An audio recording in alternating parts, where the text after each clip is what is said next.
నమస్తే, welcome to voice for the society. నేను సహస్ర. ఈరోజు ప్రస్తుతం మనతో పాటు ఉన్నారు టీపీసీసీ అధికార ప్రతినిధి శరణ్ కౌశిక్ గౌడ్.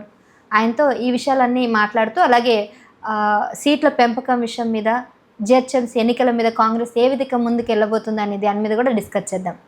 నమస్తే అండి. నమస్తే. సో చెప్పండి, ఏంటి ఎలా నడుస్తుంది కాంగ్రెస్? ఏంటి చాలా కాన్ఫిడెంట్గా ఉన్నారా? అంటే ఇప్పుడు పార్లమెంట్ సమావేశాలకు సంబంధించి కదా, దేశంలో కాంగ్రెస్ పార్టీ, తర్వాత తెలంగాణ రాష్ట్రంలో కాంగ్రెస్ పార్టీ దేశవ్యాప్తంగా చర్చ జరుగుతూ ఉంది. ఇప్పుడు పార్లమెంట్ కూడా ఈరోజు పార్లమెంట్ సమావేశాలు ప్రారంభమైన 16, 17, 18 తారీఖు నిన్ననే పార్లమెంట్ సమావేశాలు ప్రారంభమైనాయి. హడావిడిన భారతీయ జనతా పార్టీ కేంద్ర ప్రభుత్వం అసెంబ్లీ సమావేశాలు ప్రారంభించి ఇందులో ప్రధానంగా మహిళా బిల్లును, తర్వాత డీలిమిటేషన్ బిల్లును, 3 సీట్ల పెంపకం, 3 అంశాలు వేరువేరు. ఈ 3 సీట్ల పెంపకం మీద కొంత వ్యతిరేకత రావట్లేదా? కావాలని ఎంఐఎం పార్టీకి అమ్మేశారు అన్నట్టుగా మాట్లాడుతున్నారు. హైదరాబాద్ ఎంఐఎం పార్టీ వేరు, హైదరాబాద్ వేరు, ఈ సబ్జెక్ట్ వేరు.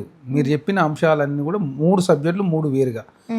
భారతీయ జనతా పార్టీ ఏంటంటే మహిళా బిల్లు పేరు మీద సీట్లు పెంచుకోవాలి ఒక దురుద్దేశంతో వాళ్ళు ముందుకు పోతున్నారు. మహిళా బిల్లు అనేది 2023లోనే బిల్లు పాస్ అయింది 33%. అది ఎప్పుడు ఇంప్లిమెంట్ అవుతుందని చెప్పేసి ఆనాడు కాంగ్రెస్ పార్టీ ప్రతిపక్షంలో ఉన్నప్పుడు అడిగితే 24లో ఇంప్లిమెంట్ చేయమని చెప్తే 27 కులగన్న జనగణన తర్వాత ఇంప్లిమెంట్ చేస్తామని చెప్పి కేంద్రం చెప్పింది. ఇప్పుడు ఇంకా 27 రాలేదు, ఇప్పుడు 26లో ఎందుకు ఇంప్లిమెంట్ చేస్తూ చెప్పండి అంటే దానికి సమాధానం చెప్పకుండా ఉత్తరప్రదేశ్ ఎలక్షన్లు వస్తున్నాయి కాబట్టి ఉత్తరప్రదేశ్లో డీలిమిటేషన్ జరిగితే కొంత లాభం జరుగుతుంది. తర్వాత మహిళా బిల్ పేరు మీద డీలిమిటేషను సీట్లు పెంచుకునే ప్రయత్నంలో భారతీయ జనతా పార్టీ ముందుకు పోతుంది. మహిళల బిల్లుకు సంబంధించి 33% కాంగ్రెస్ పార్టీ ఆరాన్ని మద్దతు ఇచ్చారు. 2011 ఆ ప్రాంతంలో కాంగ్రెస్ పార్టీ యూపీఏ ప్రభుత్వమే రాజ్యసభలో బిల్లు పాస్ చేశారు. తర్వాత రాజీవ్ గాంధీ గారు కావచ్చు, పివి నరసింహారావు గారు కావచ్చు, ఆనాడే మహిళలకు 33% రిజర్వేషన్ లోకల్ బాడీలో కల్పించింది. అదే కాకుండా కాంగ్రెస్ పార్టీ అధ్యక్షులుగా కావచ్చు, ప్రధానమంత్రులు కూడా కాంగ్రెస్ పార్టీలో మహిళలు పనిచేశారు. ఇందిరాగాంధీ గారు కాంగ్రెస్ పార్టీ అధ్యక్షులుగా, ప్రధానమంత్రిగా పనిచేశారు. సోనియా గాంధీ గారు కాంగ్రెస్ పార్టీ అధ్యక్షులుగా, యూపీఏ చైర్పర్సన్గా చాలా సుదీర్ఘకాలం పనిచేశారు. అదే కాకుండా కాంగ్రెస్ పార్టీలో మీరా కుమారి గారు పార్లమెంట్లో స్పీకర్గా పనిచేశారు. తర్వాత ప్రతిభా పాటిల్ గారు రాష్ట్రపతి కూడా పనిచేశారు. భారతీయ జనతా పార్టీ 12 జాతీయ అధ్యక్షులు 12 మంది అయితే ఇప్పుడు ఒక్క మహిళ కూడా కాలేదు. ఒక సుష్మా స్వరాజ్ గారు మాత్రమే లోక్సభలో ప్రతిపక్ష నాయకురాలు అయ్యారు. అదే చెప్తున్నాం కదా, సోనియా గాంధీ గారు అయ్యారు, ఇందిరాగాంధీ గారు ప్రధానమంత్రి అయ్యారు, సోనియా గాంధీ గారు అయ్యారు, మీరా కుమార్ గారు ప్రతిభా పాటిల్ రాష్ట్రపతి గారు కుటుంబ పాలన అవుతుందా? తర్వాత దేవత మీరా కుమార్ గారు కుటుంబ పాలన అవుతుంది. కుటుంబ పాలన ఇంకోటి, మీరు కుటుంబ పాలన కనీసం మహిళను చేయరు కదా. అదే కాకుండా 12 మంది జాతీయ అధ్యక్షులు అయితే ఒక్కరు కూడా భారతీయ జనతా పార్టీ నుంచి మహిళ కాలే. 21 మంది ఇప్పుడు భారతీయ జనతా పార్టీ ముఖ్యమంత్రులు, ఒక్క రేఖా గుప్తా ఢిల్లీ తప్ప అసలు భారతీయ జనతా పార్టీలో మహిళలే ముఖ్యమంత్రులు లేరు. అదే కాకుండా మహిళా బిల్లు పేరు మీద భారతీయ జనతా పార్టీ ఐక్యం చేస్తాం. మహిళా బిల్లులో కాంగ్రెస్ పార్టీ ఏం చెప్పినాం, బీసీల సబ్ కోటా ఉండాలని చెప్పి కాంగ్రెస్ పార్టీ చెప్తా ఉంది. బీసీ సబ్ కోటా గురించి భారతీయ జనతా పార్టీ మౌనం వహిస్తూ ఉంది. జనగణనలో కులగణన చేస్తా అని చెప్పేసి దేశ ప్రజలను నమ్మించారు. మరి ఆ జనగణనలో కులగణన చేయడం లేదు.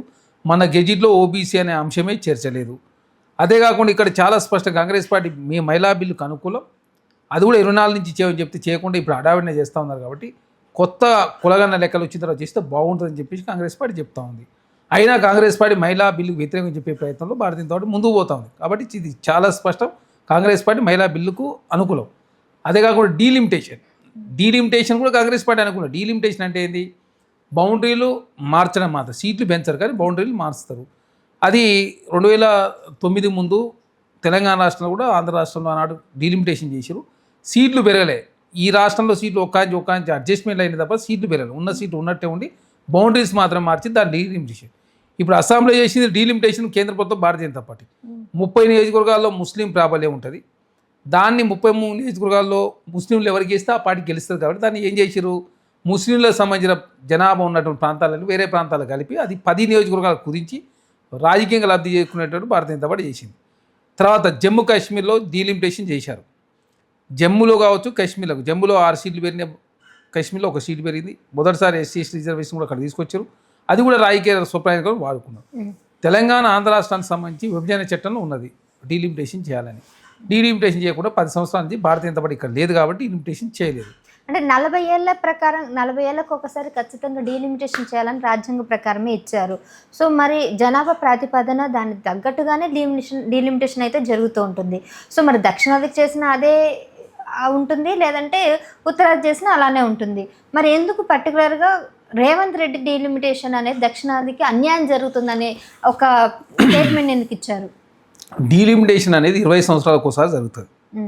2009లో తెలంగాణ కావచ్చు, ఆంధ్ర రాష్ట్రం జరిగింది.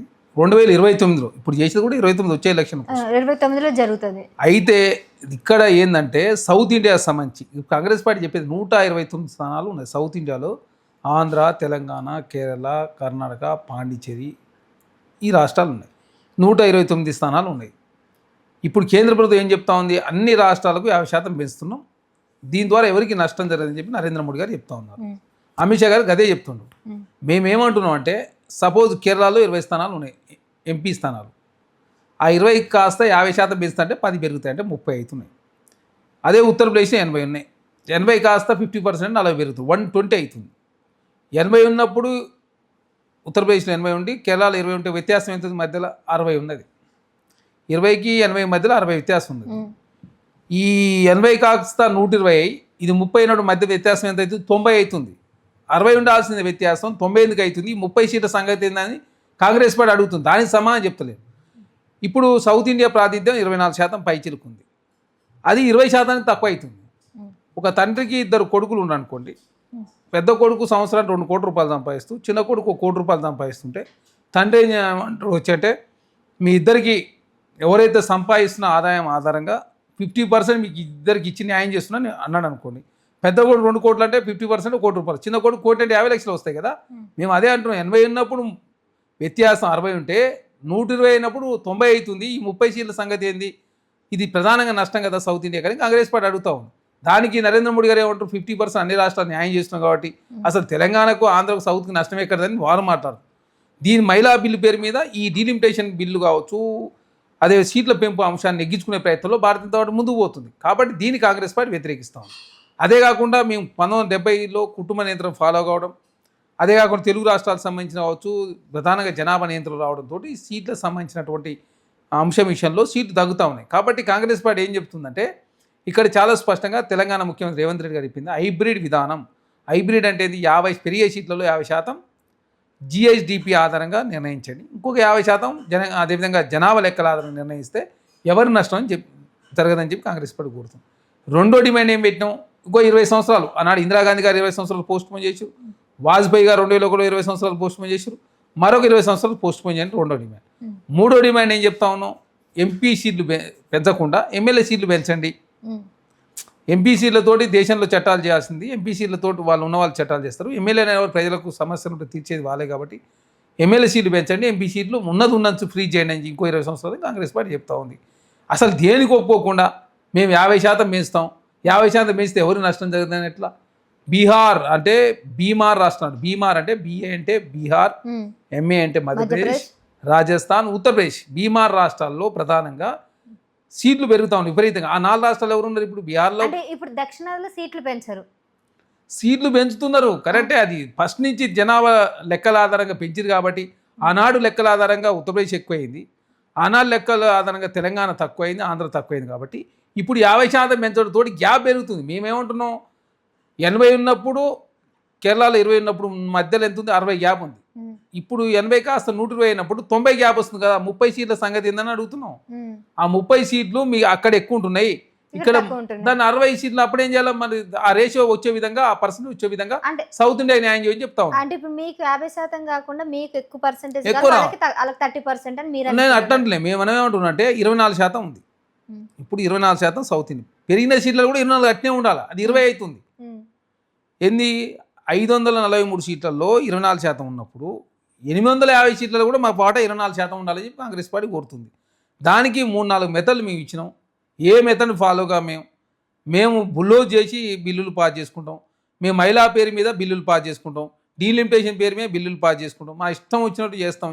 సౌత్ ఇండియా అసలు అవసరమే లేదనే విధంగా కేంద్ర ప్రభుత్వం వ్యవహరిస్తూ ఉంది. ఎందుకంటే కర్ణాటకలో తప్ప ఆంధ్రలో మొన్న బీఆర్ఎస్ ప్రభుత్వం అవైధానం చేయడంతో మాత్రం ఇక్కడ ఎంపీలు గెలిచారు, ఎప్పుడు కూడా పెద్ద గెలిచేయలేదు. ఆంధ్రలో కూడా ఆ పొత్తుల భాగంగా 1-2 సీట్లు గెలిచారు. ఇక కేరళ వాళ్ళకు ప్రాతినిధ్యం లేదు, తమిళనాడులో లేదు, తర్వాత పాండిచేరి అంటే అది పొత్తులో జరుగుతుంటుంది. కాబట్టి సౌత్లో వాళ్ళకి ప్రాముఖ్యత లేదు. కాబట్టి దాన్ని కాంగ్రెస్ పార్టీ చెప్పి హైబ్రిడ్ విధానం బాగాలేదని చెప్పేసి నిన్న తేజస్వి సూర్య ఆయన పార్లమెంట్ సభ్యులు 2 సార్లు పార్లమెంట్కి ఎలక్ట్ అయిన సభ్యుడు. ఇప్పుడు ఆ తేజస్వి సూర్య కూడా అసలు ఇండియాని పాకిస్తాన్తో పోలుస్తున్నాడు. ఎందుకంటే ఆయనకి ఎట్లా అనిపించింది ఈ కోణం ఆయనకి? పాకిస్తాన్ ఇండియాతో కాదు, తెలంగాణ రాష్ట్ర విభజనను పాకిస్తాన్తో పోల్చాడు. తెలంగాణ అంటే ఆనాడు తెలంగాణ రాష్ట్రాన్ని కాంగ్రెస్ పార్టీ బ్రిటిష్ వాళ్ళు ఏదైతే పాకిస్తాన్ ఇండియా విభజించేటప్పుడు ఏ విధంగా పాకిస్తాన్ విభజించినట్టు చేసిరో అట్లా చేసిరని చెప్పేసి కాంగ్రెస్ పార్టీ మీద అదేవిధంగా తెలంగాణ పాకిస్తాన్తో పోల్చాడు. ఇక్కడ భారతీయ జనతా పార్టీ అంటే భారతీయ జనతా పార్టీ బ్రిటిష్ జనతా పార్టీగా మారింది. ఆనాడు బ్రిటిష్ వాళ్ళకు కూడా ఆర్ఎస్ఎస్ సపోర్ట్ చేసింది. ఆర్ఎస్ఎస్ ఏంది? భారతీయ జనతా పార్టీ అనుబంధ సంస్థ. ఆనాడు బ్రిటిష్ వాళ్ళు ఈ దేశంలో ఉండాలి, స్వతంత్రం వద్దని చెప్పుకునే దానిలో ఆర్ఎస్ఎస్, అందుకే ఆర్ఎస్ఎస్ నాయకులు ఎవరు కూడా స్వతంత్ర ఉద్యమం లేరు. తర్వాత గాంధీని చంపిన గాడ్సేని పోయింది భారతీయ జనతా పార్టీ. ఇప్పుడు ఇక్కడ కూడా చాలా స్పష్టంగా ఏంటంటే ఈ తేజస్వి సూర్య అనే వ్యక్తి తెలంగాణను పాకిస్తాన్తో పోల్చరు. అంతకుముందు నరేంద్ర మోడీ గారు 2021లో రాజ్యసభలో తల్లి నుంచి బిడ్డను వేరు చేసి తెలంగాణ డివైడ్ చేసింది కాంగ్రెస్ పార్టీ అని చెప్పేసి అవమానించారు, డోర్లు క్లోజ్ చేసి. తర్వాత తెలంగాణ నుంచి 7 మండలాలు తీసిపోయి ఆంధ్రాలో కలిపారు.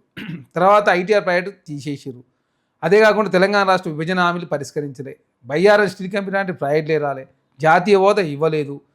తర్వాత కేంద్రం నిధులు ఇవ్వడానికి ఎప్పుడు కూడా తెలంగాణ విషయంలో సౌత్ తల్లి ప్రేమ చూపిస్తుంది. ఇప్పుడు మళ్ళీ తేజస్వి సూర్య లాంటి వాళ్ళు ఈ వివాదాస్పద వ్యాఖ్యలు చేస్తే ఇష్యూ అంతా డైవర్ట్ అవుతుంది. సీట్ల పెరుగుదల అంశం మీద చర్చ జరగకుండా తెలంగాణ బాగా ప్రశ్నిస్తూ ఉంది. తెలంగాణ ముఖ్యమంత్రి రేవంత్ రెడ్డి గారు ప్రశ్నిస్తూ ఉన్నాడు. తెలంగాణ ముఖ్యమంత్రి రేవంత్ రెడ్డి ప్రశ్నిస్తే సౌత్ ఇండియాలో పెద్ద మూమెంటే వస్తూ ఉంది. కాబట్టి ఈ అంశాన్ని తప్పువారి పట్టించాలంటే తెలంగాణ ప్రజలంతా డైవర్ట్ చేసే ప్రయత్నంలో భాగంగా తేజస్వి సూర్య నిన్న తెలంగాణను పాకిస్తాన్తో పోల్చి తెలంగాణ సమాజాన్ని అవమానించి కాబట్టి భారతీయ జనతా పార్టీ నాయకులు ఇప్పుడు క్షమాపణ చెప్పలేదు. కిషన్ రెడ్డి గారు సమర్థించే ప్రయత్నం, భారతీయ జనతా పార్టీ సమర్థించే ప్రయత్నం చేస్తూ ఉన్నాయి. కాబట్టి కాంగ్రెస్ పార్టీ ఒకటి చాలా స్పష్టంగా క్లారిటీతో మహిళా బిల్లు కాంగ్రెస్ పార్టీ వ్యతిరేకం కాదు. మహిళా బిల్లు ఓబీసీలకు సంబంధించినట్టు సబ్ కోర్టు ఉండాలని కోరినాం. డీలిమిటేషన్ కాంగ్రెస్ పార్టీ వ్యతిరేకం కాదు. సీట్లు పెంచేదాన్ని మాత్రం కాంగ్రెస్ పార్టీ వ్యతిరేకిస్తూ ఉంది. అది కూడా సౌత్ ఇండియాకి ఏదైతే 24 ఏదైతే ఇప్పుడున్న పాత సీట్ల 543 ఉన్నప్పుడు ఏ పర్సెంటేజ్ ఉందో 850 అయినప్పుడు కూడా అదే పర్సెంటేజ్ ఉంటే కాంగ్రెస్ పార్టీ అనుకూలం. లేదు దీన్ని 20 సంవత్సరాలు పోస్ట్ పోన్ చేయండి, లేకపోతే ఎంపీ సీట్లు పెంచకుండా ఎమ్మెల్యే సీట్లు పెంచండి అని చెప్పేసి కాంగ్రెస్ పార్టీ కొన్ని సూచనలు చేస్తే ఏ సూచన కూడా ఒప్పుకోకుండా బుల్లోజ్ చేసి మేము అత్యధిక 16, 17, 18 తరగతి ఇప్పుడు ఎలక్షన్ జరుగుతున్నాయి. ఇప్పుడు పశ్చిమ బెంగాల్ ఎలక్షన్ ఉన్నాయి, తమిళనాడు ఎలక్షన్ ఉన్నాయి.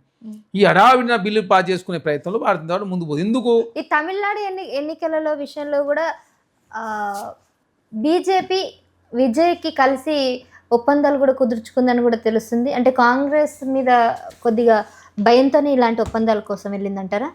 అంటే భారతీయ జనతా పార్టీ ఎప్పుడు కూడా తన రాజకీయ స్వప్నాయాల కోసం వాడుకుంటారు. ఇప్పుడు వాళ్ళు ఆల్ ఇండియా డెమోక్రటిక్ ఏదైతే ఉందో ఏడీఎంకే పొత్తుతో ఉన్నారు, వాళ్ళు పొత్తుతో ఉన్నారు. తర్వాత భారతీయ జనతా పార్టీ ఏడీఎంకే కలిసి పోటీ చేస్తూ ఉన్నారు. విజయ్ను అడిగారు, సపరేట్గా పోటీ చేస్తూ ఉన్నాడు. ఇవన్నీ భారతీయ జనతా పార్టీ ఏంటంటే విజయన్ పేరు మీద అదే డిఎంకే కూటమి రాకుండా అడ్డుకునే ప్రయత్నం లేదు. విజయ్ని పెట్టుకొని ఏడీఎంకే వీక్ చేసే ప్రయత్నం కూడా భారతీయ జనతా పార్టీ చేస్తుంది.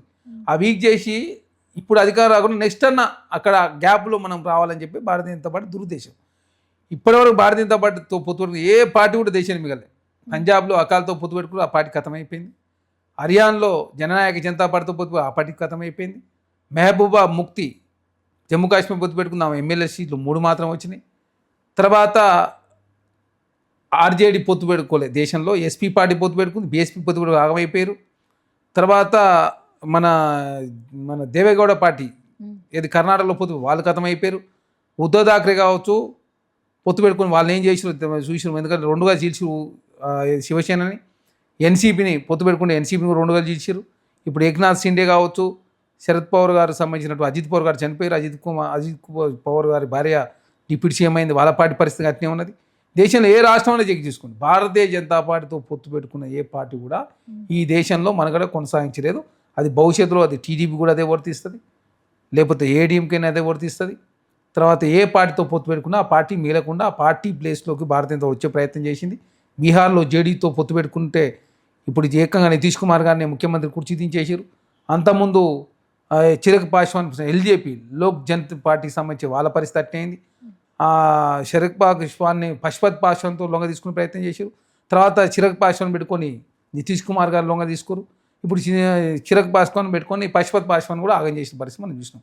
కాబట్టి భారతీయ జనతా పార్టీ ఎంతసేపు ఏది చేసినా, అది సీట్లు పెంచినా, డీలిమిటేషన్ చేసినా, మహిళా బిల్ అయినా ఏదైనా రాజకీయమే 4వసారి అధికారం రావాలని ఒక లక్ష్యంతో తప్ప ఏదో మహిళల మీద ప్రేమ ఉండో భారతీయ జనతా పార్టీ ఇదంతా చేయడం లేదు. అదే కాకుండా దేశంలో 50 కోట్ల మంది పురుషులు ఓటర్లు ఉంటే 47 కోట్ల మంది మహిళలు ఓటర్లు, మొత్తం ఈ దేశంలో 97 కోట్ల మంది మహిళలు ఓట్లు ఉన్నాయి.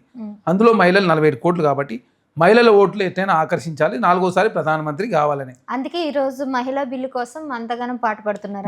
అదే కదా, దానికోసమే. ఎందుకంటే మీరు అంత ప్రేమ ఉంటే 24 ఇంప్లిమెంట్ చేసేవాళ్ళు. ఇప్పుడు ఎందుకు 27 తర్వాత అని ఇప్పుడే హడావిడి ఎందుకు చేస్తున్నట్టే, ఉత్తరప్రదేశ్ ఎలక్షన్లు వస్తున్నాయి, పశ్చిమ బెంగాల్ రాజకీయం లబ్ధిరాలి. కాబట్టి మహిళా బిల్లు తీసుకోవాలి. మహిళా బిల్లు ద్వారా సీట్లు పెంచుకొని 4వసారి ఈ దేశంలో అధికారం రావాలంటే మధ్యప్రదేశ్, రాజస్థాన్, ఉత్తరప్రదేశ్ అండ్ బీహార్ రాష్ట్రాల్లో అత్యధికంగా సీట్లు భారతీయ జనతా పార్టీ గెలిచే అవకాశం ఉంది. కాబట్టి హిందీ రాష్ట్రాల్లో సీట్ల ఆధారంగా ఈ దేశంలో అధికారం రావాలని చెప్పి నరేంద్ర మోడీ గారు కలలు కంటాం. దాని ద్వారా ఈస్టర్న్ రాష్ట్రాలు కావచ్చు, సౌత్ రాష్ట్రాలకు ప్రధానంగా నష్టం జరుగుతూ ఉంది. అండ్ ఇంకొకటి, ఇప్పుడు 5 రాష్ట్రాల్లో ఏవైతే పోటీ జరుగుతుందో ప్రస్తుతానికి ఆల్రెడీ బీహార్లో గెలవడం జరిగింది బీజేపీ. అండ్ మీకు ఎక్కువ సీట్లు కూడా మీరు గెలిచే ఛాన్సెస్ కూడా తక్కువగా అనిపిస్తుంది. ఏంటి అంటే అక్కడ ఎందుకు అంత హవా తగ్గిందంటారు కాంగ్రెస్? ఇక్కడ భారతీయ జనతా పార్టీ 2024 ఈ దేశంలో అధికారంలోకి వచ్చిన తర్వాత 400 సీట్లు గెలుస్తున్నారు. 400 సీట్లు గెలవకపోగా జేడీయూ నితీష్ కుమార్ గారు కావచ్చు, తర్వాత చంద్రబాబు నాయుడు గారు లేకపోతే నరేంద్ర మోడీ గారు ప్రధానమంత్రి 3వసారి అయ్యే అవకాశం లేదు. ఎందుకు అలా ఇలా అదే జరిగింది కదా, వారణాసిలో వారి మెజార్టీ తగ్గింది. 5 రౌండ్లలో నరేంద్ర మోడీ గారు మైనస్ అయ్యిండు.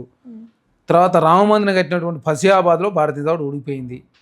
ఉత్తరప్రదేశ్ రాష్ట్రంలో భారతీయ జనతా పార్టీ సీట్లు తగ్గినాయి. అదే కాకుండా భారతీయ జనతా పార్టీ ఎస్ఐఆర్ తీసుకొచ్చి, స్పెషల్ ఇన్వెస్టిగేషన్ అది ఏదైతే ఎస్ఐఆర్ తీసుకొచ్చి ప్రధానంగా అన్ని రాష్ట్రాల్లో బీహార్లో సీట్లు అదేదో ఓటు తక్కువ చేశారు, మహారాష్ట్రలో ఓటు తక్కువ చేశారు, హర్యానాలో చేశారు, ఇప్పుడు పశ్చిమ బెంగాల్ అదే చేసారు, తమిళనాడులో చేసారు. అన్ని రాష్ట్రాల్లో ఓటు తొలగించే ప్రయత్నం ఎస్ఐఆర్ రూపంలో చేసారు. రేపు తెలంగాణ రాష్ట్రంలో ఎస్ఐఆర్ తీసుకొచ్చి డబల్ ఓటు కావచ్చు, త్రిబుల్ ఓటు కావచ్చు, వాళ్ళకు అనుకూలంగా లేని ఓట్లు తీసే ప్రయత్నం చేస్తూ ఉంది. డబల్ ఓటు ఉంటే తీసేమని కాంగ్రెస్ పార్టీ కోరుతుంది. లేదు ఓటు లేని వాళ్ళు ఎవరైనా ఉంటే తీసేమని చెప్తుంది. డూప్లికేట్ ఓటు ఉంటే తీసేమని చెప్తుంది. కానీ వాళ్ళకు ఓట్లు ఏదైతే ఏని వాళ్ళు ఉంటారో వాళ్ళ ఓట్లు తీసేసే ప్రయత్నం భారతీయ జనతా పార్టీ చేస్తూ, దాన్ని ఎలక్షన్ కమిషన్ కూడా ఎలక్షన్ రాజకీయాలకు వాడుకుంటూ, అదే కాకుండా అన్ని ఈడీ, ఇన్కమ్ ట్యాక్స్, సిబిఐ అన్ని వ్యవస్థలను కూడా భారతీయ జనతా పార్టీ తన ఓటు కోసం వాడుకుంటూ ఈ దేశంలో అధికారంలోకి వస్తూ ఉంది. ఢిల్లీలో గదే చేశారు, విపరీతమైన ఉచిత పథకాలు ఇచ్చారు. బీహార్లో కూడా వరల్డ్ బ్యాంక్ రుణాన్ని తీసుకొచ్చి ఏకంగా మహిళా ఖాతాల్లో 10,000 రూపాయలు. బీహార్లో అందుకే 24 ఏళ్ల తర్వాత ఆల్మోస్ట్ గెలవడానికి అదే ప్రధాన కారణం ఏంటి? మరి అదేగా మహిళలకు సంబంధించినటువంటి పథకం 14,000 కోట్ల రూపాయలు వరల్డ్ బ్యాంక్ సంబంధించినటువంటి రుణాన్ని తీసుకొచ్చి, అప్పు తీసుకొచ్చి అకౌంట్లో వేసి, అక్కడ జేడీయూ భారతీయ జనతా పార్టీ కలిసి ముఖ్యమంత్రి నితీష్ కుమార్ అయిన తర్వాత మళ్ళీ ఇప్పుడు సామ్రాట్ చౌదరి గారు తీసుకొచ్చి ముఖ్యమంత్రి చేసుకున్నారు. వాళ్ళు ఇప్పుడు ఒక్కొక్క రాష్ట్రంలో ఎట్టయినా ఏదైనా చేసి రాష్ట్రంలో ముఖ్యమంత్రి సీట్లు ఆకర్షించే ప్రయత్నం ఏదన్నా చేసి, నవీన్ పట్నాయక్ గారితో దోస్తానం చేశారు, ఖతం అయిపోయారు. బీజు జనతాదళ పార్టీ ఖతం అయిపోయింది. ఆయన కూడా పొత్తు పెట్టుకున్న గతంలో ఆయన కూడా ఓడిపోయి ఆ సీట్లో వాళ్ళే కూర్చున్న పరిస్థితి. జగన్మోహన్ రెడ్డి గారు మద్దతు ఇచ్చింది, వారు కూడా రేపు అదే అవుతుంది. టీడీపీ పరిస్థితి అదే అవుతుంది. ఆల్రెడీ దేవేగౌడ పార్టీ పని అయిపోయింది. అదే కాకుండా జననాయక జనతా పార్టీ అదే అయింది. తర్వాత అకాలీదళ అదే అయింది. మెహబూబా ముక్తి పరిస్థితి అదే అయింది. శివసేన అదే అయింది. ఎన్సీపీ అదే అయింది. రేపు ఎవరు పొత్తు పెట్టుకున్నా కూడా రేపు ఏడీఎంకే పరిస్థితి అదే ఉంటుంది, టీడీపీ పరిస్థితి అదే ఉంటుంది, అందరి పరిస్థితి అట్లా ఉంటుంది. సో ప్రస్తుతం మన తెలంగాణ విషయానికి వస్తే ఇంతకుముందు ఒకటే, ఇప్పుడు జిహెచ్ఎంసీ ఎన్నికలకి ఒకటే మనకి మేయర్గా పోటీ చేసే ఆస్కారం ఉంది, కానీ ఈసారి 3గా విభజించారు. ఎందుకని? అండ్ ముఖ్యంగా హైదరాబాద్, సైబరాబాద్, అలాగే మల్కాజ్గిరి ఈ నియోజకవర్గాల్ని 3గా విభజించడానికి ప్రధాన కారణాలు ఏంటంటారు? అంటే పరిపాలన సౌలభ్యం కోసం హైదరాబాద్ కార్పొరేషన్ 3 కార్పొరేషన్లు ఏర్పాటు చేసుకున్నాం. ఒకటి గ్రేటర్ హైదరాబాద్ మున్సిపల్ కార్పొరేషన్ 150 కార్పొరేటర్లు, తర్వాత Malkajgiri municipal corporation, 3 Cyberabad municipal corporation. ఇక్కడ ప్రధానంగా ఏంటంటే ఆ 3 కార్పొరేషన్లు కూడా భవిష్యత్తులో పోలీస్ కావచ్చు, పోలీస్ సంబంధించిన కమిషనర్ ఒక్కడే ఉంటాడు, తర్వాత జిఎస్టీకి సంబంధించిన కమిషనర్ ఒకరే ఉంటారు, వాటర్ వర్క్స్ సంబంధించినటువంటి కమిషనర్ కావచ్చు, ఎండి ఒకరే ఉంటారు, తర్వాత ఆ జిల్లాకు సంబంధించిన కలెక్టర్ గారు కావచ్చు, ఆ జిల్లాకు సంబంధించిన యంత్రాంగం అంతా కూడా ఆ కార్పొరేషన్ పరిధిలో ఉంటే పక్క నుంచి ఇబ్బందులు ఎదురుగా అవుతుందని చెప్పి భావించింది. అప్పుడు జిహెచ్ఎంసీ ఉన్నప్పుడు రంగారెడ్డి జిల్లా జిహెచ్ఎంసీ ఉన్నది, మేడ్చల్ జిల్లా జిహెచ్ఎంసీ ఉన్నది, తర్వాత సంగారెడ్డి జిల్లా జిహెచ్ఎంసీ ఉంది, హైదరాబాద్ జిల్లా ఉన్నది. ఈ 4 రాష్ట్రాలకు సంబంధించినటువంటి 4 జిల్లాలకు సంబంధించినటువంటి అధికారులు కావచ్చు, తర్వాత పోలీసు వాళ్ళు కావచ్చు, కలెక్టర్లు కావచ్చు, రకరకాల ఇబ్బందులు అయినాయి. కాబట్టి అట్లాంటి పరిస్థితి ఉంటుందని భావించే ప్రత్యేకమైన కార్పొరేషన్లో ఆ కార్పొరేట్ పరిధిలో కమిషనర్, పోలీస్ కమిషనర్, తర్వాత జోనల్ కమిషనర్లో డీసీపీ స్థాయి అధికారి, తర్వాత సర్కిల్ ఆఫీసులో ఏసీపీ స్థాయి అధికారి, ఇదే విధంగా పరిపాలన సౌలభ్యం కోసం అన్ని రకాల వ్యవస్థను ఏర్పాటు చేసుకొని విద్యుత్ సంబంధించిన సమస్యలు వచ్చినా కూడా ఆ హెడ్స్ కూడా అక్కడ ఉండే విధంగా 3 ప్రత్యేక కార్పొరేషన్ చేసుకుని హైదరాబాద్లో కాంగ్రెస్ పార్టీ ముందుకు పోతాం. మరి ఈ హైదరాబాద్ మెయిన్గా ఎంఐఎం కోసమే వాళ్ళని అమ్మేశారు, అసలు హైదరాబాద్లో కేవలం వాళ్ళ కోసమే హైదరాబాద్ నియోజకవర్గాన్ని వాళ్ళ కోసం అన్నట్టు బీజేపీ ఆరోపిస్తున్న ఈ ఆరోపణలు మీరు ఎట్లా ఖండిస్తారు? 150 డివిజన్లు ఉంటాయి హైదరాబాద్లో, ఎంఐఎం పార్టీకి ఉన్న 40 కార్పొరేటర్లు అక్కడ. వాళ్ళే ఖచ్చితంగా మేయర్ అవుతారు, రాసి పెట్టుకోండి అని చెప్తున్నారు కదా. అవుతుంది. భారతీయ జనతా పార్టీ ఏంటంటే విషయం నిమ్మే ప్రయత్నం. ఎందుకంటే ఇబ్రహీంపట్నం నుంచి కార్పొరేటర్లు కొత్తగా జిహెచ్ఎంసీలో కలిసినాయి, మహేశ్వరం నుంచి కొత్తగా జిహెచ్ఎంసీలో కార్పొరేటర్ కలిసినాయి, రాజేంద్రనగర్ నుంచి జిహెచ్ఎంసీలో కలిసిరు, సికింద్రాబాదు తెలుగు వాళ్ళు ఎక్కువ ఉంటారు, తర్వాత కంటోన్మెంట్లో తెలుగు వాళ్ళే ఉంటారు, సనాతనాల్లో తెలుగు వాళ్ళు ఉంటారు, తర్వాత జూబ్లీస్లో తెలుగు వాళ్ళు ఉంటారు, తర్వాత గోషామాలు ఉంటారు, తర్వాత వచ్చేసి మన ఇక్కడ అంబర్పేటలో తెలుగు వాళ్ళు ఉంటారు, ఖైరతాబాద్లో తెలుగు వాళ్ళు ఉంటారు. ఇంతమంది తెలుగు వాళ్ళు ఉన్న తర్వాత ఎంఐఎం పార్టీ కోసం కాంగ్రెస్ పార్టీ ఎట్లా చేస్తుంది కార్పొరేషన్? ఇదేందే భారతీయ జనతా పార్టీ ముస్లింల పేరు చెప్పి ఓటు తనుకునే ప్రయత్నంలో భారతీయ జనతా పార్టీ ముందుకు పోతుంది. ఈ అంశాన్ని బీఆర్ఎస్ పార్టీ ఇట్లా మాట్లాడకుండా వాళ్ళ ఇష్టం వచ్చి చేస్తుందని చెప్పేసి బీఆర్ఎస్ పార్టీ మాట్లాడే ప్రయత్నం. ముస్లింల అంశం తీస్తే వాళ్ళకి ఓటు రావని వాళ్ళు అనుకుంటారు, వీళ్ళు ముస్లిం అంశం తీయకపోతే ఓటు రావని భారతీయ జనతా పార్టీ అనుకుంటుంది. దానిలో భాగంగా ముస్లిం అనే ముద్ర వేస్తే ఎక్కువ ఓట్లు వస్తాయని చెప్పి భారతీయ జనతా పార్టీ గ్రహిస్తాం. ఇక్కడ ఏంటంటే హైదరాబాద్ నగరాన్ని ప్రపంచ నగరాలతో పోటీ పడాలంటే ఒక ప్లానింగ్తో కూడిన నగరం ఉండాలని చెప్పి ప్రభుత్వం భావించి మెట్రో విస్తరించుకునే ప్రయత్నం, త్రిబుల్ కావచ్చు, త్రిబుల్ రైల్ రింగ్ కావచ్చు, ఎక్స్ప్రెస్ హైవేలు కావచ్చు, డ్రై పోర్ట్ కావచ్చు, 4 సీట్ నిర్మాణం కావచ్చు, అదే కాకుండా ప్రత్యేక కమిషనరేట్లు కావచ్చు, పరిపాలన సౌలభ్యం కోసం హైదరాబాద్ నగరంలో ఉన్నటువంటి పరిపాలన సౌలభ్యం కోసం మాత్రమే ఈ ప్రత్యేక కార్పొరేషన్ ఏర్పాటు చేసుకుంది తప్ప ఎంఐఎం కోసమో లేదా కాంగ్రెస్ పార్టీ కోసమో కాదు, ప్రజల కోసం ప్రత్యేక కార్పొరేషన్ ఏర్పాటు చేసుకుంది. అంటే రేవంత్ రెడ్డి అన్న ఒక స్టేట్మెంట్ ఎట్లా ఉందంటే, ఒకే దెబ్బకి 2 పిట్టలు, బీఆర్ఎస్ బీజేపీ కలిసి వస్తే ఒకటేసారి 2ని కొట్టేస్తాం అన్నట్టు ఎదురు చూస్తే, అంటే మీరు ఫిక్స్ అయిపోయారు వాళ్ళిద్దరు ఖచ్చితంగా పొత్తు మీద వెళ్తున్నారని? రాకేష్ రెడ్డి భారతీయ జనతా పార్టీ శాసనసభ్యులు ఆర్మూరు మొన్న అసెంబ్లీ సమావేశంలో ఒక మాట వారే మాట్లాడారు, బీఆర్ఎస్ పార్టీ బీజేపీ కలిసి పోటీ చేస్తే బాగుంటుందని చెప్పి వారు మాట్లాడిన తర్వాత భారతీయ జనతా పార్టీ నోటీస్ ఇవ్వలేదు, సస్పెండ్ చేయలేదు, బీఆర్ఎస్ పార్టీ దాన్ని ఖండించలేదు. ఎందుకంటే 2014 నుంచి 2023 వరకు భారతీయ జనతా పార్టీ తెచ్చిన ప్రతి బిల్లుకు బీఆర్ఎస్ పార్టీ మద్దతు ఇచ్చింది. అది రాష్ట్రపతి, ఉపరాష్ట్రపతి, ట్రిపుల్ తలాకా, 370డియా, లేదా డిమానిటైజేషన్, రైతు నల్ల చట్టాల, ఇట్లా అన్ని బిల్లులకు బీఆర్ఎస్ పార్టీ మద్దతు ఇచ్చింది. 24 ఎలక్షన్ల ముందు ఏంటంటే మొత్తం రాజకీయ డ్రామా క్రియేట్ చేసి బీఆర్ఎస్ పార్టీ వేరు బీజేపీ వేరుగా ప్రయత్నం చేశారు. అప్పుడు బీఆర్ఎస్ పార్టీ ఓడిపోయింది. తర్వాత ఏదైనా ఎంపీ ఎలక్షన్లో బీఆర్ఎస్ పార్టీ అవయదానం చేసి ఏకంగా 9 ఎంపీలు ఇచ్చి గుండు సున్నా అయింది. దాదాపు 7 స్థానాలు డిపాయిడ్ కోల్పోయి 2 మాత్రం డిపాయిడ్ వచ్చి ఘోర 37% ఓటు బ్యాంక్ ఉన్న బీఆర్ఎస్ పార్టీ 15% పరిమితమై కంటోన్మెంట్ బై ఎలక్షన్ ఓడిపోయింది, జూబ్లీస్ ఎలక్షన్ ఓడిపోయారు, సికింద్రాబాద్ పార్లమెంట్ ఓడిపోయారు, చేవెళ్ళ పార్లమెంటు, మల్కాయి పార్లమెంటు, తెలంగాణ రాష్ట్రంలో అన్ని పార్లమెంట్లో ఓడిపోయి గుండు సున్నాయి పార్లమెంట్లో ప్రాతినిధ్యం లేని పరిస్థితి వచ్చింది. కాబట్టి 4వసారి నరేంద్ర మోడీ గారు ప్రధానమంత్రి కావాలంటే బీఆర్ఎస్ పార్టీ బీజేపీ పొత్తు పెట్టుకోవాలని చెప్పి Bharatiya Janata party BRS party అనుకుంటున్నాయి. కాబట్టి వారు పొత్తు అంశాన్ని లేవనెత్తా ఉన్నారు. జగిత్యాలలో, కరీంనగర్ జిల్లాలో ఇప్పుడు రాబోతున్నటువంటి ఆ మీటింగ్ ఏదైతుందో కేటీఆర్ ప్రత్యేకంగా ఏర్పాటు చేయడానికి ఏమై ఉంటుంది అంటారు? ఇక్కడ జీవన్ రెడ్డి అనే వ్యక్తి కాంగ్రెస్ పార్టీ నాకు మోసం చేసింది, రేవంత్ రెడ్డి గారు మోసం చేసిండు, అది వేం నరేంద్ర రెడ్డి గారికి ఎట్టిస్తారు రాజ్యసభ అని చెప్పి జీవన్ రెడ్డి గారు మాట్లాడారు. జీవన్ రెడ్డికి కాంగ్రెస్ పార్టీ 14 సార్లు టికెట్ ఇచ్చింది, 3 సార్లు ఎంపీగా, 11 సార్లు ఎమ్మెల్యే టికెట్ ఇచ్చారు. అందులో 3 సార్లు ఎంపీ ఓడిపోయాడు, దాదాపు 5 సార్లు ఎమ్మెల్యే ఓడిపోయాడు. 6 సార్లు కాంగ్రెస్ పార్టీ నుంచి 5 సార్లు ఎమ్మెల్యేగా, 1 సారి ఎమ్మెల్సీకి గెలిచాడు. 2018లో ఎమ్మెల్యే ఓడిపోతే 19లో ఎమ్మెల్సీ ఇచ్చారు. ఎంపీఎల్సీగా ఉండనే 23లో ఎమ్మెల్యే టికెట్ ఓడిపోయాడు. ఎమ్మెల్సీ ఉండనే ఎమ్మెల్యే ఓడిపోతే కూడా ఎంపీ టికెట్ 24 ఇచ్చినాం, ఓడిపోయాడు. మళ్ళీ 25లో వచ్చినటువంటి ఏదైతే 24లో అయిపోయిన తర్వాత 25లో మళ్ళీ ఎమ్మెల్సీ టికెట్ వచ్చినాయి. గ్రాడ్యుయేట్ ఎలక్షన్ వస్తే పోటీ అంటే పోటీ చేయలేదు. కాంగ్రెస్ పార్టీ ఇన్ని అవకాశాలు ఇచ్చి 43 సంవత్సరాల నుంచి కాంగ్రెస్ పార్టీలో ఉంటూ కాంగ్రెస్ పార్టీ ఇన్ని అవకాశాలు ఇచ్చి కాంగ్రెస్ పార్టీ మంత్రిని చేసి ఎంపీగా అవకాశం ఇచ్చి ఎమ్మెల్యే అవకాశం ఎమ్మెల్సీ అవకాశం ఇస్తే కాంగ్రెస్ పార్టీ నాకు అన్యాయం చేసి మాట్లాడితే ఎట్లా? జీవన్ రెడ్డి గారు పార్టీ గురించి ఇప్పుడు మాట్లాడు. 1983లో ఎన్టీఆర్ గారు పార్టీ పెట్టినప్పుడు టీడీపీలో గెలిచి టీడీపీ జీల్చిన నాదెండ్ల భాస్కరరావు పార్టీలో పోయి వారు ముఖ్యమంత్రి అయితే మీరు మంత్రి అయ్యారు. మీరు దాదాపు 43 సంవత్సరాల కింద పార్టీ ఫిరాయింపులో పాల్పడి ఇప్పుడు పార్టీ ఫిరాయింపు గురించి జీవన్ రెడ్డి గారు మాట్లాడుతారు. కాబట్టి పార్టీ ఫిరాయింపు ఇప్పుడు మాట్లాడితే తెలంగాణ సమాజం ఎట్లా అంగీకరిస్తారు? 43 సంవత్సరాల కిందనే అందరికీ పార్టీ ఫిరాయింపులు నేర్పిందే మీరు. 2004లో ఏదో రాజశేఖర రెడ్డి చేసి డీల్ చేసి రాదు. రాజశేఖర రెడ్డి గారు అసలు కండవలేయలే. కేసీఆర్ గారు కండవలు వేసిండు. ఏకంగా సబితేంద్రారెడ్డి గారు మంత్రివర్గాలను తీసుకుని కాంగ్రెస్ పార్టీ నుంచి గెలిచినామని. తలసాని శ్రీనివాస గారు టీడీపీలో గెలిస్తే వారిని మంత్రివర్గాలను తీసుకున్నారు. మొదటిసారి మహిళా మంత్రే లేదు. మొదటిసారి దళితులు సంబంధించినటువంటి గిరిజనులు కావచ్చు ఎవరు మంత్రే లేరు. అదే కాకుండా ఇప్పుడు పార్టీ ఫిరాయింపులు జీవన్ రెడ్డి గారు మాట్లాడతారు. రేవంత్ రెడ్డి గారు అంటే నన్ను బాధ పెట్టిండు కాంగ్రెస్. ఏం బాధ? రేవంత్ రెడ్డి గారు పీసీసీ ఉండే కానీ మీకు ఎమ్మెల్యే ఇచ్చింది, ఎంపీ ఇచ్చింది.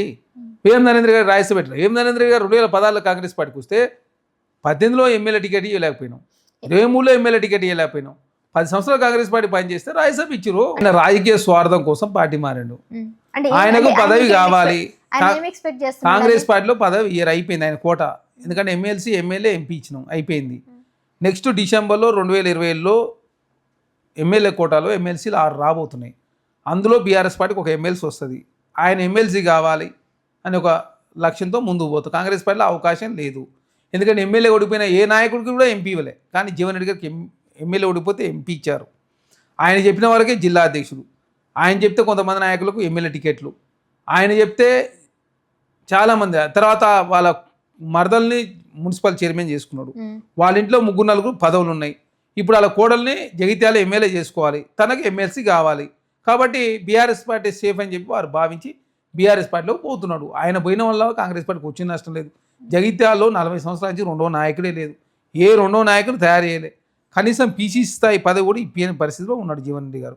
కాబట్టి జీవన్ రెడ్డి గారు ఉన్నా పోయినా కాంగ్రెస్ పార్టీకి వచ్చిన నష్టం లేదు. కాంగ్రెస్ పార్టీ వారి గౌరవాన్ని తక్కువ చేయలేదు. కానీ కాంగ్రెస్ పార్టీ మీద అనవసరంగా నిందలేసే ప్రయత్నం, రేవంత్ రెడ్డి గారిని నిందలేసే ప్రయత్నం, వేం నరేంద్ర రెడ్డి గురించి మాట్లాడే ప్రయత్నం జీవన్ రెడ్డి గారు చేస్తూ ఉన్నారు.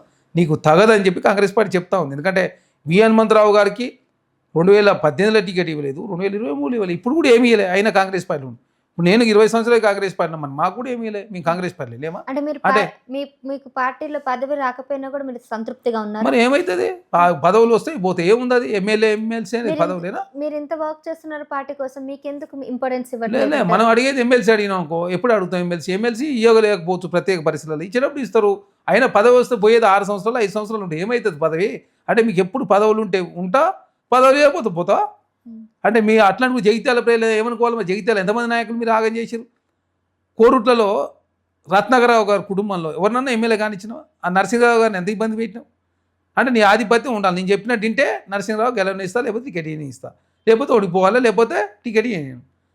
సొప్పంద అంటే నాకే కావాలని తీసుకుంటావు, ధర్మపూర్ నాకే కావాలని తీసుకుంటావు, జిల్లా అధ్యక్షుడు నాకే కావాలంటావు, జగిత్యాల నాకే కావాలా, వేరే నాయకుడే వద్దు. ఏమన్నా అర్థం ఉందా జీవన్ రెడ్డి గారు? ఇప్పుడు జగిత్యాలలో మీటింగ్ కూడా దాని గురించి అంటారు. 73 సంవత్సరాల వయసులో పార్టీ మారి మీకు పొన్నా లక్ష్మయ్య గారికి ఏమైందో, డి శ్రీనివాస్ గారికి ఏమైందో, విజయశాంతి గారి బీఆర్ఎస్ పార్టీ ఏమైందో, రవీంద్ర నాయక్ గారికి ఏమైందో, తర్వాత రాముల్ నాయక్ గారికి ఏమైందో, ఏ చంద్రశేఖర్ గారికి ఏమైందో, ఆల నరేంద్ర గారికి ఏమైందో, ప్రొఫెసర్ జయశంకర్ సారు, కొండ లక్ష్మణ్ బాబు సారు, రెహమాన్ గారు, ఇట్లా పిలుపు ఉన్నాయి. ఇతర గాదెన్నయ్య గారు, మల్లయ్య గారు, 100 మంది బీఆర్ఎస్ పార్టీలు పోయి బీఆర్ఎస్ పార్టీలో అవమానాలకు గురై మళ్ళీ తిరిగి కాంగ్రెస్ తర్వాత సస్పెండ్ అయ్యి చాలా కొంతమంది చనిపోయారు, కొంతమంది ఉన్నారు. వాళ్ళందరిని అడిగితే తెలుస్తుంది రేపు జీవన్ రెడ్డి గారికి ఏమవుతుందో, ఏ గతి పడుతుందో. జీవన్ రెడ్డి గారికి పోయే వరకు మంచి మర్యాద ఇస్తారు. కొత్త పెళ్ళి అయినప్పుడు మంచిగా ఉంటుంది సంబరాలు. ఒక 2 సంవత్సరాలు 3 సంవత్సరాలు పోతే తెలుస్తుంది కదా. మీ స్వార్థం కోసం కాంగ్రెస్ పార్టీ తిట్టి, మీ స్వార్థం కోసం బీఆర్ఎస్ పార్టీ పోతూ కాంగ్రెస్ పార్టీ మీద రేవంత్ రెడ్డి గారి మీద నిందలేస్తే తెలంగాణ సమాజం అంగీకరించదు. 43 సంవత్సరాల కింద పార్టీ ఫిరాయింపు పాల్పడేది మీరు. ఈ పార్టీ ఫిరాయింపుల అంశాన్ని తీసుకొచ్చిందే మీరు. మిమ్మల్ని చూసి కేసీఆర్ గారు తెలంగాణ రాష్ట్రంలో ఇంప్లిమెంట్ చేశారు.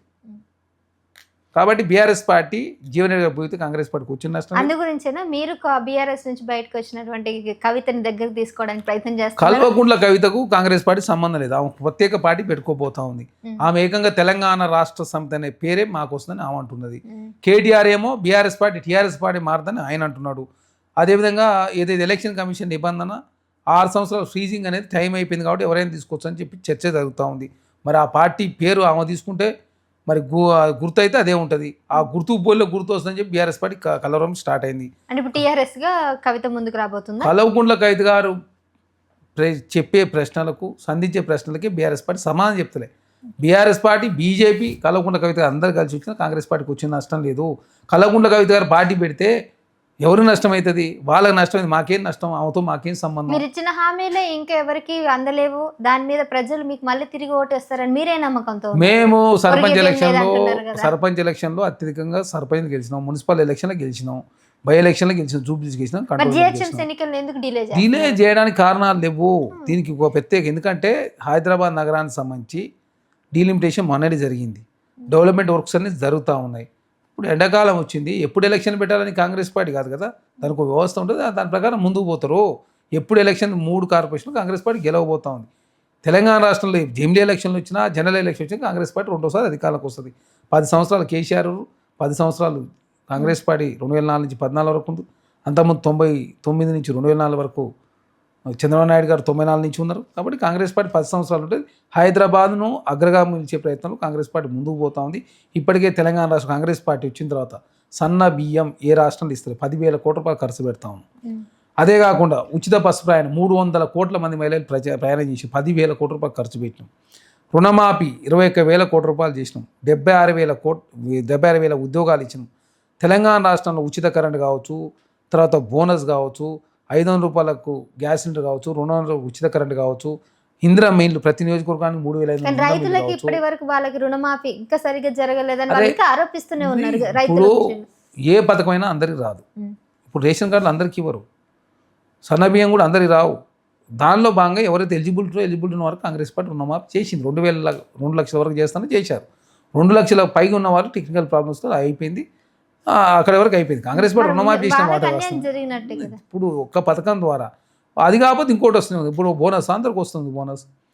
తర్వాత గతంలో తరుగు పేరు మీద 7 నుంచి 10 కిలోలు తీసి తరగనే ప్రసక్తి లేదు. గతంలో పైసలు ఎప్పుడు ఇస్తారో తెలియదు, 45 గంటల్లో పైసలు అకౌంట్లో ఇస్తూ ఉన్నారు. మొదటి తారీఖు ఎంప్లాయీ జీతాలు, ఇప్పుడు మొదటి తారీఖు జీతాలు ఇస్తూ ఉన్నారు. డిఏలు ఇచ్చిరు, ఎంప్లాయీస్ యూనియన్ పునరుద్ధరించడం, ట్రాన్స్జెండర్ పోలీసు ట్రాఫిక్ సేవలలో వాళ్ళు ఉపయోగించుకుంటా ఉన్నాం. అట్లా కాంగ్రెస్ పార్టీ 1 కాదు 2 కాదు, కాంగ్రెస్ మహిళలకు సంబంధించి 57,000 కోట్ల రూపాయలు వడ్డీ లేని రుణాలు కాంగ్రెస్ పార్టీ ఇచ్చింది. ఆర్టీసీలో భాగస్వామ్యం చేస్తూ ఉన్నాం. తర్వాత సోలార్ విద్యుత్తులో భాగస్వామ్యం చేస్తూ ఉన్నాం. పెట్రోల్ బంకులలో భాగస్వామ్యం చేస్తూ ఉన్నాం. శిల్పారామంలో స్టాళ్ళు కావచ్చు, సమ్మక్క సారక్క టెంపుల్లో స్టాళ్ళు కావచ్చు. ఇట్లా కాంగ్రెస్ పార్టీ సమ్మక్క సారక్క టెంపుల్కి 250 కోట్లు, భద్రాద్రిరాముడు పైసలు ఇచ్చింది రాష్ట్ర ప్రభుత్వం. తర్వాత బాసర టెంపుల్కి, తర్వాత ఇప్పుడు మంచిదే ఉన్నటువంటి శివాలయానికి 780 కోట్ల రూపాయలు. తర్వాత మన వేములవాడ రాజన్నకు డెవలప్మెంట్ కోసం నిధులు కేటాయించుకో. తెలంగాణ రాష్ట్రంలో కాంగ్రెస్ పార్టీ ఏ అంశమన్నా తీసుకోండి, సబ్జెక్టు మీది సమాధానం మాదని చెప్పి కాంగ్రెస్ పార్టీ చెప్తే ప్రతిపక్ష నాయకుడు అసెంబ్లీ రాడు. అసెంబ్లీ రాకుండా ఇప్పటికీ 1,30,00,000 జీతం తీసుకుంటూ కేసీఆర్. కాబట్టి కాంగ్రెస్ పార్టీతో కేసీఆర్ గారు పోటీ పడలేరు, కేటీఆర్ గారు పోటీ పడలేదు, భారతీయ జనతా పార్టీ పోటీ పడలేదు. కాబట్టి ఇద్దరు కలిసి రావాలని కాంగ్రెస్ పార్టీ కోరుకుంటుంది. రీసెంట్గా హరీష్ రావు ఒక ప్రెస్ మీట్ పెట్టి దాదాపుగా 700 కోట్ల భూ కబ్జాలు చేశారు. ఈ హైడ్రా రంగనాథ్ అసలు ఏం చేస్తున్నాడు, కాంగ్రెస్ ఆధ్వర్యంలోనే ఈ భూ కబ్జాలకు పాల్పడుతున్నారనే ఆరోపణలకి మీరు ఏం సమాధానం చెప్తారు? మొన్న ఐలాపూర్, పటాన్ చెరువు, ఐలాపూర్, కిష్టారెడ్డిపేట 852 కోట్ల రూపాయలకు సంబంధించిన బీఆర్ఎస్ పార్టీ నాయకుడు ముకీము హకీము, దానికి సంబంధించింది హైడ్రా టేక్ ఓవర్ చేసుకుంది. ఇప్పటివరకు హైదరాబాద్లో 70,000 కోట్ల రూపాయలకు సంబంధించిన ప్రభుత్వ భూములు హైడ్రా కాపాడేది. అది రాక్స్ కావచ్చు, లేక్స్ కావచ్చు, బఫర్ జోన్లు కావచ్చు, ప్రభుత్వ భూములు కావచ్చు, పేదవర్గాలకు నష్టం జరిగే పనులు చేయకుండా కాంగ్రెస్ పార్టీ మొన్ననే ఏదైతే హైడ్రాని తీసుకొచ్చి ఒక అద్భుతమైనటువంటి వ్యవస్థను ఏర్పాటు చేసిందని చెప్పేసి ఐలాపూర్ ప్రజలు సంబరాలు కూడా చేసుకున్న పరిస్థితి మనం చూసినాం. కాబట్టి ఎక్కడో ఒక ప్రారంభించాలని చెప్పి రేవంత్ రెడ్డి గారు భావించి, కష్టమైనప్పటికీ ఇబ్బంది అయినప్పటికీ దాన్ని బదనాం చేస్తారని చెప్పి భావించినప్పటికీ కూడా హైడ్రా లాంటి ప్రత్యేక వ్యవస్థను తీసుకురావడంతో ఇప్పటివరకు 70,000 కోట్ల రూపాయలకు సంబంధించిన భూములు కాపాడింది హైడ్రా. హైదరాబాద్లో పేదల ప్రజల జీవితాలని ఇబ్బంది పెట్టే పరిస్థితులు తీసుకొస్తున్నారు కదా, అంటే మీకు పెద్దవాళ్ళు కనిపించడం, ఓన్లీ బడుగు బలహీన వర్గాల భూములే కనిపిస్తున్నాయి. అంటే ఇక్కడ చాలా స్పష్టంగా గుర్తుపెట్టుకోవాలి, హైడ్రా ఏర్పడిన తర్వాత ఏర్పడే నాటికి ఉన్నటువంటి ఏదైతే రెసిడెన్షియల్ యాక్టివిటీస్ ఉన్న ఇళ్ళని ఎక్కడ కూడా తొలగిస్తలేరు. ఓన్లీ ఏర్పడ్డ తర్వాత కొత్త ఇల్లు నిర్మించుకున్న కమర్షియల్ యాక్టివిటీస్ ఎప్పటి నుంచి చేసినా కూడా తొలగిస్తూ ఉన్నారు.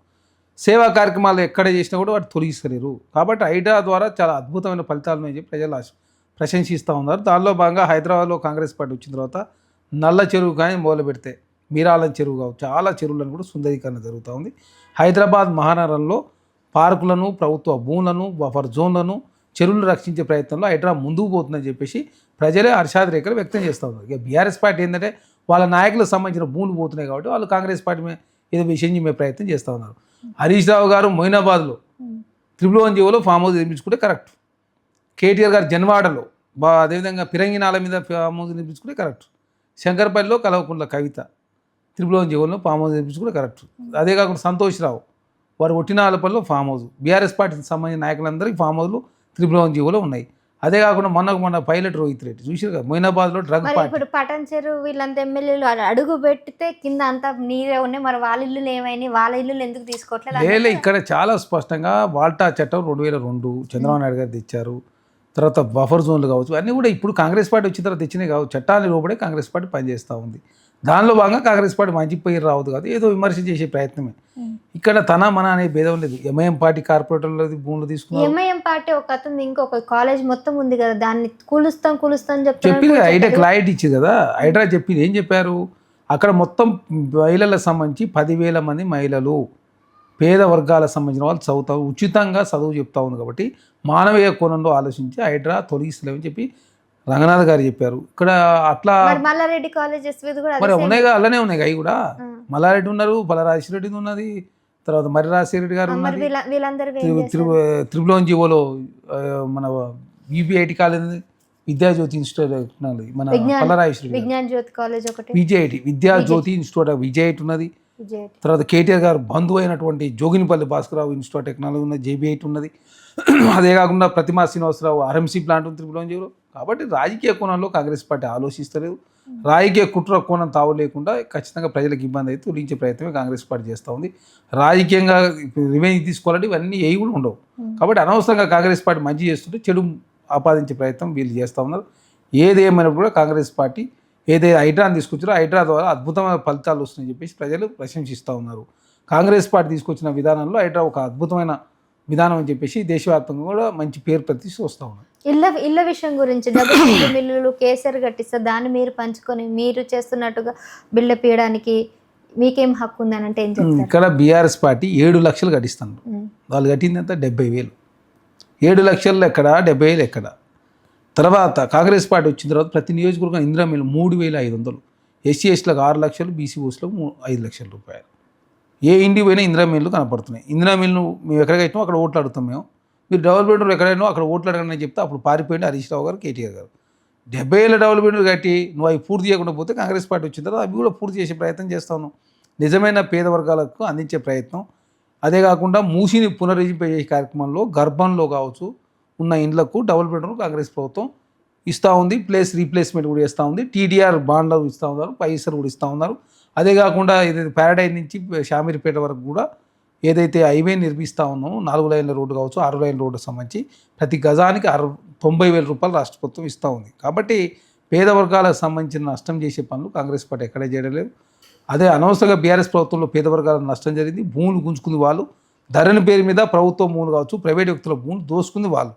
కాబట్టి హరీష్ రావు గారు కాంగ్రెస్ పార్టీ మీద ఏదో మాట్లాడాలని మాట్లాడేది తప్ప చర్చ చేద్దామంటే హరీష్ రావు గారు పారిపోతారు, కేటీఆర్ గారు పారిపోతారు, కేసీఆర్ గారు అసెంబ్లీ రాడు. ఫైనల్గా ఇప్పుడు జిహెచ్ఎంసీ ఎన్నికలైనా లేకపోతే మీరు అంటే 2029 ఎన్నికలకైనా మళ్ళీ మీకు ఓటు వేయాలంటే మీరు ఏం ప్రజలకు ఎట్లా ఇచ్చారు? నెక్స్ట్ ఎజెండా లేకపోతే మేనిఫెస్టో ఎట్లా ఉంటుంది? సేమ్ అవే రిపీటెడా? ఎందుకు రిపీటెడ్? కాంగ్రెస్ పార్టీ దేశంలో ఏ రాష్ట్రంలో చేయని విధంగా ఉచితంగా ఏదో ఉచిత కరెంటు కావచ్చు, తర్వాత సన్న బియ్యం కావచ్చు, ఇందిరమ్మ ఇల్లు కావచ్చు, రుణమాఫీ కావచ్చు, ఉద్యోగాల కల్పన కావచ్చు, బోనస్ కావచ్చు, 500 రూపాయల గ్యాస్ సిలిండర్ కావచ్చు, 200 రూపాయలకు ఉచిత కరెంటు కావచ్చు, ఉచిత బస్సు ప్రయాణం కావచ్చు, తర్వాత 1 కోటి మంది మహిళలను కోటీశ్వర్లు చేసే ప్రయత్నంలో 1,00,000 కోట్ల రుణాలు చేయడం కోసం 57,000 కోట్ల రూపాయలు ఇప్పుడే ఖర్చు పెట్టినాం.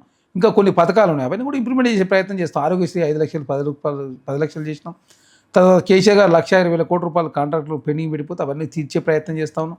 11% వడ్డీ తీసుకొచ్చి కేసీఆర్ గారు తెలంగాణ రాష్ట్ర దివాలా తీపిస్తే దాన్ని 7.5% కుదించుకొని తెలంగాణ రాష్ట్రంలో కాంగ్రెస్ పార్టీ ముందుకు పోతూ ఇరిగేషన్ ప్రాజెక్టులను పూర్తి చేసుకునే ప్రయత్నం, అదే కాకుండా ఐటీ ఎగుమతులు పెంచుకునే ప్రయత్నం, ప్రభుత్వ రంగంలో ఉద్యోగాలతో పాటు ప్రైవేట్ రంగంలో ఉద్యోగాలు ఆకర్షించే ప్రయత్నంలో స్కిల్ యూనివర్సిటీ, స్పోర్ట్స్ యూనివర్సిటీ, వీరనారి సాగరైల యూనివర్సిటీ, అదేవిధంగా doctor Manmohan Singh earth university, అదే కాకుండా ఏదైతే సమ్మక్క సారక్క దగ్గర ఉన్నటువంటి గిరిజన యూనివర్సిటీ కావచ్చు, తెలంగాణ హౌస్లో ఇంటిగ్రేటెడ్ స్కూల్స్ 200 కోట్ల రూపాయలతోటి 25 ఎకరాల్లో ఏర్పాటు చేస్తుంది. దాదాపు 100 ఇప్పటికే స్టార్ట్ చేసారు. చివరి దశలో ఉన్నాయి. కాబట్టి ఐటీఐ ప్లేస్లో అడ్వాంటైజ్ యూనివర్సిటీ తీసుకొచ్చినాం. కాబట్టి కాంగ్రెస్ పార్టీ ఇప్పటికే స్కూళ్ళలో నర్సరీ స్కూల్ కూడా ప్రారంభించినాం, ప్లే స్కూల్ కూడా ప్రారంభమైనాయి, స్కూళ్ళల్లో బ్రేక్ఫాస్ట్తో పాటు లంచ్ కూడా కల్పిస్తూ ఉన్నాం. ఇట్లా కాంగ్రెస్ పార్టీతో పోటీ పడడానికి బీఆర్ఎస్ పార్టీ సబ్జెక్ట్ లేకనే కాంగ్రెస్ పార్టీ మీ విమర్శ చేసే ప్రయత్నం వారు చేస్తూ ఉన్నారు. కాంగ్రెస్ పార్టీ తెలంగాణ రాష్ట్రంలో ఇచ్చిన ప్రతి హామీని నెరవేర్చే ప్రయత్నంలో మేము ముందుకు పోతున్నాం. 4 రోజులు లేట్ అవుతుండొచ్చు కాక ఖచ్చితంగా కాంగ్రెస్ పార్టీ ఇచ్చిన ప్రతి హామీని నెరవేర్చి తెలంగాణ రాష్ట్రంలో 2029 ఎలక్షన్లో కాంగ్రెస్ పార్టీ ప్రజలు ఓట్లాడతాం. ఖచ్చితంగా కాంగ్రెస్ పార్టీ బ్రహ్మరథం పడతారు. మూసి పునర్జింపజేసినట్లయితే దాదాపు హైదరాబాద్, రంగారెడ్డి, నల్గొండ జిల్లాకు ప్రయాణం జరుగుతుంది. దాని ద్వారా ఇక్కడ సీట్లు కూడా డీలిమిటేషన్ అత్యధిక సీట్లు పెరుగుతున్నాయి. కాబట్టి ఈ మూసిని అడ్డుకోవాలని చెప్పి బీఆర్ఎస్ పార్టీ కుట్రపూర్తంగా భారతీయంతో మరి అడ్డుకునే ప్రయత్నం మూసి ప్రజలకు కూడా అన్యాయం జరుగుతుంది కదా. అక్కడ ఉన్నటువంటి లోకల్ ప్రజలందరికీ మేము అడిగామా, గాంధీ స్టాచ్యూ అంత పెద్దగా పెట్టడానికి రీజన్ అవసరం లేదు, ఒక నిజంగా గాంధీ తాత బతుకుంటే ఆయన వద్దని చెప్పేవారు, అసలు మా జీవితాలను నాశనం చేసి అట్లాంటి స్టాచ్యూ అలాంటి పునర్జీవన అవసరమా మూసి నదికి అని అంటున్నారు. ఇక్కడ గాంధీ సరోవర్ అనేది ఇప్పుడు ఎవరో 26 ఎకరాలు ఆల్రెడీ ఉన్నది. దానికి రక్షణ శాఖ భూములు తీసుకున్నారు. మీరే బఫర్ జోన్లలో అపార్ట్మెంట్లు ఉన్నాయి, అవన్నీ తొలగించి వాళ్ళకి రిహాబిటేషన్ చేస్తూ ఉన్నారు, దానికి పరిహారం ఇస్తూ ఉన్నారు, వాళ్ళకి కావాలని ప్లేస్ ఇస్తామని చెప్పారు. వాళ్ళు అక్కడనే సమీప దగ్గరలో ఉండాలంటే అక్కడ కూడా ప్లేస్ ఇవ్వడానికి ప్రభుత్వం సిద్ధమైంది. మూసి బాధితులకు ఏం చేద్దామో చెప్పండి, కావాలంటే పరిహారం పెంచడానికి సిద్ధంగా. మీ సలహా సూచన ఏమంటే సలహా సూచన ఇవ్వకుండా మేము మూసిని అడ్డుకుంటామంటే ఆగుతుందా? మూసి ద్వారా 3 జిల్లాల ప్రయాణం జరుగుతుంది. దాని ద్వారా 41 నియోజకవర్గంలో కాంగ్రెస్ పార్టీకి సీట్లు పెరుగుతాయి. రేపు పెరిగే సీట్లను కూడా హైదరాబాద్, రంగారెడ్డిలో ఉన్నాయి. కాబట్టి ఇక్కడ కాంగ్రెస్ పార్టీ ప్రయాణం జరుగుతుంది. కాబట్టి రాజకీయ కుట్ర కోణంలో అడ్డుకునే ప్రయత్నం వారు చేస్తాం. వారికి పేదవర్గాల మీద ప్రేమ ఉంటే సలహా సూచన ఇవ్వచ్చు కదా. ప్రత్యేక సమావేశాలు, అసెంబ్లీ సమావేశాలు ఏర్పాటు చేద్దాం, లేకపోతే ఏం చేద్దాం చెప్పండి కాంగ్రెస్ పార్టీ కోరుతుంది. ఇంత మానవీయ కోణంలో ప్రజాస్వామ్యబద్ధంగా కాంగ్రెస్ పార్టీ ముందుకు పోతుంటే అడ్డుకునే ప్రయత్నం Bharatiya Janata party, BRS party చేస్తూ ఉన్నాయి. భారతీయ జనతా పార్టీ మూసికి నిధులు తీసుకురాకుండా మీరు గంగానది ప్రక్షాళన చేసుకుని ఉత్తరప్రదేశ్లో, యమునా నది ప్రక్షాళన చేస్తామని చెప్పి ఢిల్లీలో ఎలక్షన్లో మాట ఇచ్చారు. సబర్మతి రివర్ను గుజరాత్లో ప్రక్షాళన చేసుకురు, టెంపుల్ సీట్ నిర్మాణం చేసుకురు గుజరాత్లో. అరే తెలంగాణలో 4 సీట్ అంటే అడుకుంటారు, మూసి అంటే అడుకుంటారు, హైడ్రాని అడుకుంటారు, 4 సీట్ అదేవిధంగా మెట్రోని అడుకుంటారు, ఎక్స్ప్రెస్ హైవేలను అడుకుంటారు, త్రిబుల్ అడుకుంటారు, త్రిబుల్ రైల్ లింక్ని అడుకుంటారు, ఉద్యోగాలు అంటే అడుకుంటారు, రుణమాఫీ అంటే విష ప్రచారం చేస్తారు, ఇంధన మిల్లు అంటే విషయం అన్నింటిని అడుకుంటే ఎట్లా? ఫలాన్ని చేద్దాం, ఇట్లా చేస్తే బాగుంటుందని చెప్పేసి ఒక్క పథకాన్ని మీరు ప్రశంసించారా? అయినా కేంద్ర ప్రభుత్వం మన ఎకనామిక్ సర్వే దేశంలో ఏ రాష్ట్రంలో చేయని విధంగా మహిళల కోసం అద్భుతమైన పథకాలు కాంగ్రెస్ పార్టీ తీసుకొచ్చిందని చెప్పి ప్రశంసించింది కేంద్ర ప్రభుత్వం. అయినా భారతీయ జనతా పార్టీ నాయకులకు ఇప్పటికి కూడా అది కనీసం ఆ కాంగ్రెస్ పార్టీ చేస్తున్న పథకాలు గుర్తించే ప్రయత్నం చేస్తారు. కాంగ్రెస్ పార్టీ మంచి చేస్తుందని చెప్పే ప్రయత్నం చేయకుండా చెడు చేసే ప్రయత్నం వారు చేస్తున్నారు. కాబట్టి కాంగ్రెస్ పార్టీగా తెలంగాణ రాష్ట్రంలో కాళేశ్వరం సంబంధించినటువంటి వర్కులకు సంబంధించి కూడా ఇప్పుడు ఏదైతే డ్యామ్ సేఫ్టీ అథారిటీ ఇచ్చిన రిపోర్ట్ ఆధారంగా రిపేర్లు చేస్తూ ఉన్నారు. కాళేశ్వరానికి సంబంధించింది సిబిఐకి ఇస్తే ఇప్పుడు కేసు బుక్ చేయాలి, 6 నెలలు అయిపోయింది. కార్ రేసింగ్ వ్యవహారాలకు సంబంధించి డిఓపిటి అనుమతి లేట్ చేశారు. దాని విషయంలో విచారణ కొనసాగుతూ ఉంది. సిట్ విచారణ పూర్తయిన తర్వాత చర్యలు తీసుకుంటూ గొర్రెల స్కామ్లో ఏసీబీ విచారణ జరుగుతుంటే ఈడీ వచ్చి ఎంటర్ అయింది. ఈడీ దాన్ని వచ్చి రావడంతో స్లో అయిన పరిస్థితి. కాబట్టి భారతీయ జనతా పార్టీ ఏంటంటే బీఆర్ఎస్ పార్టీ నాయకులు కాపాడే ప్రయత్నంలో భాగంగా సిబిఐ అదే కాకుండా ఈడీ ముందుకు పోతూ ఏకంగా పొత్తు పెట్టుకునే ప్రయత్నం కూడా చేస్తూ ఉన్నారు. కాబట్టి కాంగ్రెస్ పార్టీ మంచి చేస్తే దాన్ని అడ్డుకునే ప్రయత్నం Bharatiya Janata party, BRS party చేస్తూ ఉన్నాయి. రైట్, థ్యాంక్ యూ సార్, చాలా విషయాలు తెలియజేశారు. మళ్ళీ కలుద్దాం. Thank you. సో ఇదండి, చూసారు కదండి, కాంగ్రెస్ పార్టీ అయితే అన్ని విధాలుగా కూడా మళ్ళీ బ్రహ్మరథం పట్టడానికి ప్రజలందరూ కూడా ముందుకు రాబోతున్నారు 2029 అన్నట్టు కూడా ఒక ధీమా వ్యక్తం చేస్తున్నారు. Let's see. సో మరో అంశంతో మరొక గెస్ట్తో మళ్ళీ కలుద్దాం. చూస్తూనే ఉండండి